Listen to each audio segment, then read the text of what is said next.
Vous avez parlé basket, sécurité et Platini. On commence par basket, Antoine. Oui, inquiétude. On va parler d'abord d'une inquiétude autour de l'équipe de France de basket masculine. Hier soir, les Bleus ont signé une 4e défaite en 4 matchs de préparation face à l'Australie. 82-83, c'était sur le fil, mais les Bleus ont enchaîné une 4e défaite. Les Bleus emmenés par Victor Wembanyama n'y arrivent pas. Mais pour autant, la star française, pour lui, il n'y a aucune inquiétude à avoir. On sera prêt dans 6 jours.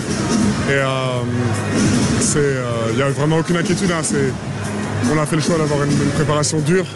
Et je pense que ce qui est très positif, c'est qu'on a une grande marge de progression. Donc je m'en fais pas du tout et je sais qu'on sera prêt le jour. Les Bleus débuteront leur tournoi samedi à 17h15 face aux Brésiliens, puis face au Japon et pour terminer face aux champions du monde, les Allemands. J'ai une question, mesdames, messieurs. Est-ce que quand vous faisiez des prépas et que vous étiez pas bon juste avant un grand événement, c'était bon signe? Oui. Oui. Moi, j'ai jamais été bonne à l'entraînement. J'ai jamais été la fille des petits événements. Par contre, j'ai toujours été la fille des grandes compétitions, des championnats du monde, des Jeux Olympiques.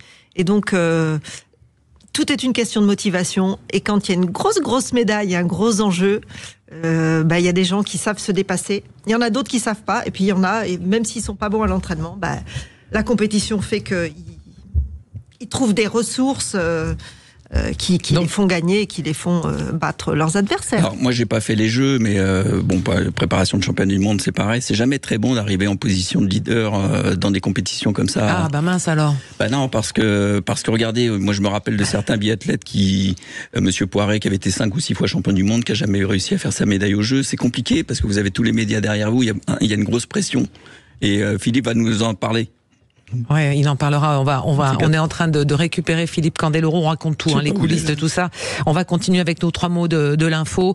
On va parler de la sécurité, Antoine. Et plusieurs centaines d'agents de la sécurité privée doivent encore être recrutés pour les JO. C'est le préfet de la région Île-de-France, Marc Guillaume, qui a annoncé ce matin sur Radio Classique qu'entre 200 et 300 agents de sécurité privée doivent encore être embauchés avant vendredi. Avant vendredi. La question de la sécurité privée préoccupe depuis des mois le comité d'organisation des JO, qui a évalué le nombre nécessaire d'agents de sécurité entre 18 000 et 22 000 personnes au plus fort de l'événement. Donc on postule où? Comment on fait? Vous savez? Non. Pour l'instant, non. Pour l'instant, c'est pas que ça m'intéresse, mais c'est quand même des gens qui ont un diplôme. C'est quand même des gens qui sont vérifiés et qui ont une carte professionnelle. Donc ils sont en train de chercher, mais quand même, il disait ce matin, Marc Guillaume, que ils sont pas très loin. 200 à 300, c'est quand même très proche. Il y a une semaine, ils en cherchaient 900. Donc on n'est pas très proche du compte. On devrait y arriver. Très bien. On a quand même pu observer des renforts européens sur le territoire. Oui, absolument. La Guardia Civile, j'ai croisé la Guardia Civile hier à la gare de Lyon. C'est sympa de se faire contrôler par des Espagnols dans les rues de Paris. Ils m'ont pas contrôlé, mais j'ai vu qu'ils étaient présents et qu'ils occupaient le terrain. Et on a le dernier mot, c'est Platini. Et Michel Platini boycottera le tournoi de football des Jeux Olympiques. Dans un entretien accordé à nos confrères de Midi Libre, la légende du football français, Michel Platini, a expliqué qu'il ne regarderait pas les matchs du football du tournoi olympique. Il confie, cela ne m'intéresse pas.